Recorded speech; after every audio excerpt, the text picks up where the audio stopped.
சூர்யாமாரி சீரியல்ல எபிசோடு வந்து வேற லெவல்ல மாஸா இருந்துச்சுன்னே சொல்லலாம். One of the best episode. Miss பண்ணாம ஃபுல்லோடையும் கேளுங்க. அதுக்கு நான் இந்த வீடியோ பிடிச்சிருந்துச்சுனா லைக் பண்ணிட்டு பாருங்க. ரொம்ப பிடிச்சிருந்துச்சுனா நம்ம சேனலுக்கு வந்து சப்ஸ்கிரைப் பண்ணி கன்டினியூஸா ஆதரவு தாங்க. நம்ப ஹாசினி வந்து எல்லாருக்கும் டீ வேணுமா, காஃபி வேணுமாங்கிற மாரி கேட்டுட்டு இருக்காங்க. சூர்யா வந்து பிசினஸ் கால் வந்து அட்டெண்ட் பண்ணிட்டு இருக்காங்க. ஒரு பக்கம் ஃபைல்ஸ்லாம் வந்து திருப்பி திருப்பி பார்த்துட்டு இருக்காங்க. அந்த இடத்துல நம்ப அரவிந்த் வேற ஏதாவது தில்லுமுல்லு பண்ணி வெண்ணிலா கிட்ட மாட்டிக்கிட்டா என்ன பண்றது? இன்னொரு வாட்டி வந்து நம்ம கிட்ட வந்து கருணையெல்லாம் காட்ட மாட்டான்னு வேற சவால் விட்டுருந்தாலேங்கிற மாரி யோசிச்சுட்டு இருக்காங்க அந்த இடத்துல. நம்ம அரவிந்த் வந்து வெண்ணிலாவை பார்த்து லைட்டா வந்து பயப்படுற மாரி காட்டுறாங்க. இவள நம்ம ஏதாவது ஒண்ணு பண்ணலனா, நமக்கே வந்து மிகப்பெரிய ஆப்பு வச்சுருவா இருக்கேங்கிற மாரி தான் திங்க் பண்றாங்க. ஒரு பக்கம் உச்சக்கட்ட கோவத்துல வந்து இருக்காங்க. நம்ப வெண்ணிலா இப்படியெல்லாமா பண்ணுவாங்க? சரி இன்னைக்கு நம்ம தங்கச்சியோட முக்கியமான நாள். பரவால்ல நம்ம போய் வந்து வாழ்த்து வந்து கேட்டுட்டு வந்துருவோம்னு சொல்லி, அந்த இடத்துல ஸ்வீட் பாக்ஸோட வீட்டுக்கு வந்துட்டு இருக்காங்க. அப்பன்னு பார்த்த பார்வதி வந்து பேசுறாங்க. ஸ்ரீஜா வந்து சொல்றாங்க, பிசினஸ் மீட்டிங் ஃபோன் கால் வந்து முடிச்சிட்டாப்ல நம்ம சூர்யா. இப்ப பேசுங்கம்மா எதுவா இருந்தாலும். பார்வதி வந்து பத்திரமா இப்ப ஸ்ரீஜா தான் வந்து அன்பா, பாசமா பார்த்துக்கிட்டு இருக்காங்க போல இருக்கு அந்த இடத்துல. அப்பன்னு பார்த்து சந்தோஷமா வந்து பேசுறாங்க. "என்னப்பா தத்து வந்து எடுக்க போறேன்னு சொல்லியிருந்தல்ல. அப்படி இருக்கும்போது எப்படியெல்லாம் பண்ண போற ஃபங்ஷன? நாங்க கல்யாண பத்திரிக்கையோட கிராண்டா வந்து அடிக்கப் போறோம்." அப்படின்னு சொல்லி அந்த இடத்துல சூர்யா வந்து பேசுறாங்க.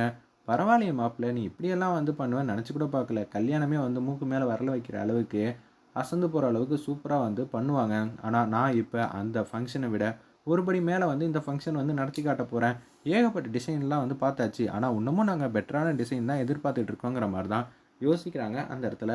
நம்ப சூர்யா, "ஓகேப்பா எதுவா இருந்தாலும் சந்தோஷம்." அப்படின்னு சொல்லும்போது, வெண்ணிலா வந்து ஸ்வீட் பாக்ஸோட வராங்க. அவங்க தேன் வந்து தங்கச்சிய வந்து கூட்டிட்டு வந்துட்டு இருக்காங்க அந்த இடத்துல. "இன்னைக்கு தேனோட பிறந்த நாள். எனக்கு இது மாரி எதிர்காலத்த அமைச்சு குடுத்தது நீங்க தான். இது மாரி நாங்க இப்ப கௌரவமா வந்து வாழ்றோம்னா, அதுக்கு முழுக்க முழுக்க காரணம் சூர்யா, மாரி, இந்த குழந்தை தான். இந்த 3 பேரும் தான். மறக்கவே முடியாது. அதனால தான் முதல்ல வந்து மாரிக்கு வந்து ஸ்வீட்ட குடும்மா." அப்படின்னு சொல்லும்போது, ஸ்வீட்ட வந்து குடுக்குறாங்க.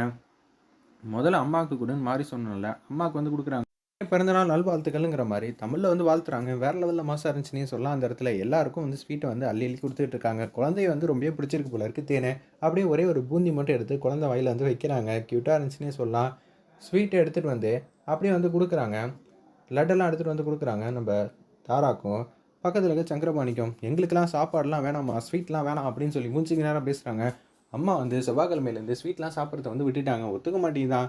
சரி, சரி. நல்லத யார் செஞ்சாலும் வந்து ஒத்துக்க மாட்டாங்களே! அப்படின்னு சொல்லி யோசிச்சுட்டு இருக்காங்க அந்த இடத்துல. வேலையெல்லாம் எப்படி போச்சு? மொத நாளே வந்து நம்ம கம்பெனில இருக்கிற முக்காவாசி பேர வந்து அழுவ விட்டுட்டாங்கன்னா பார்த்துக்க. ஏன் என்னாச்சு ஹஸ்பண்ட் சார்? இவங்க கணக்கு வழக்கு பார்க்குற ஸ்டைல்லாம் பார்த்தா வேற லெவல்ல இருந்துச்சு அப்படின்னு சொல்லும்போது, ஆமாமா.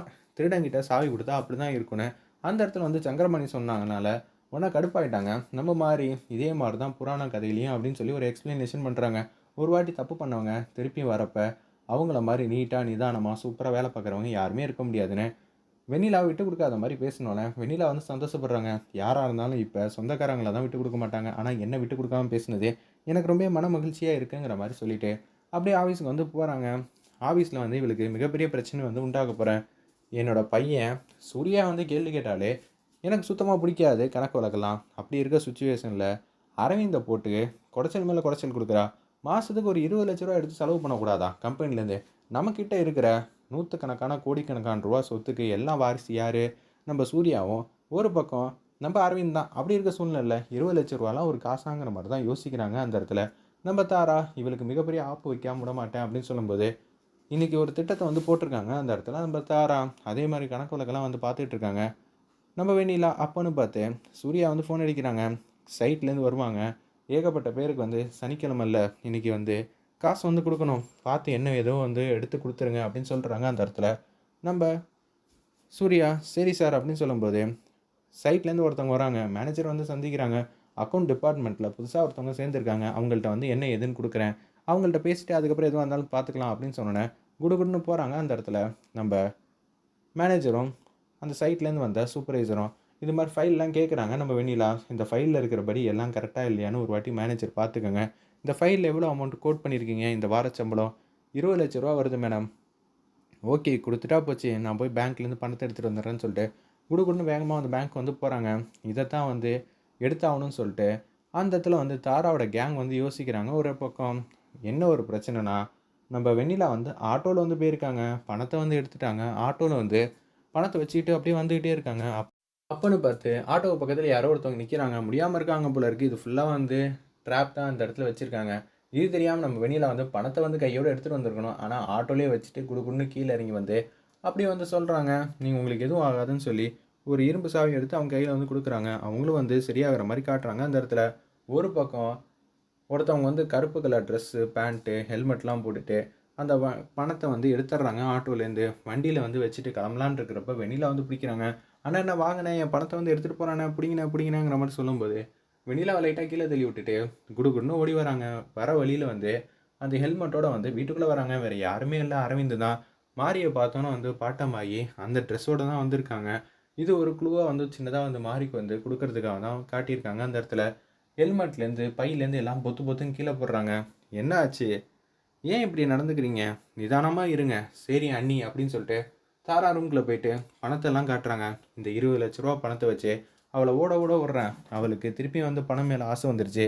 சூர்யா நீ கொடுக்குற பணம்லாம் பத்துமா பத்தாதா அப்படின்னு சொல்லி பேச்ச ஆரம்பிச்சு அவளை வந்து துரத்தி விட்டுருவோம் கம்பெனிலேருந்து. நிச்சயம் வந்து சூர்யாவும் என் பேச்சுக்கு வந்து மீற வாய்ப்பு இல்லை. இது மாதிரி தான் அவளை அசிங்கப்படுத்தணுங்கிற மாதிரி யோசிச்சுட்டு இருக்கிறப்ப இந்த பணத்தை நான் வேணால் பத்திரமா வச்சுக்கிறேன் சிஸ்டர் அப்படின்னு சொல்லி சங்கரமணி வந்து கேட்டோன்னே அதெல்லாம் சரி வராது, சூர்யாவே வச்சுக்கிட்டோம். ஆனால் சூர்யா கிட்ட கொண்டு போய் சேர்க்கறதுக்கு முன்னாடி வரைக்கும் அரவிந்த் வந்து வச்சுக்கிட்டோங்கிற மாதிரி அரவிந்த் ஜாக்கிரதையாக அவன் பணத்தை வந்து வச்சுக்கிடா அப்படின்னு சொல்லிடுறாங்க. ஆமாம், எல்லா பணமும் வந்து கோடிக்கணக்கில் டீல் பண்ணுறேன். ஆனால் உரிமையாக வந்து சில லட்சங்கள் கூட எடுத்து செலவு பண்ண முடியாத அளவு ஆயிடுச்சே அப்படின்னு சொல்லி ஒரு ஃப்ளோவில் வந்து வளர்றாங்க. என்ன சொன்னேன் அப்படின்னு சொல்லும்போது என்ன சிஸ்டர் உண்மையாக தானே சொன்னேன், சரிடா அப்படின்னு சொல்கிறாங்க. என்ன செஞ்சிருவீங்க அடுத்தது, 500 ரூபா கூட தர மாட்டேங்கிறீங்க, வேணா 3 வேளை வந்து சாப்பாடு தான்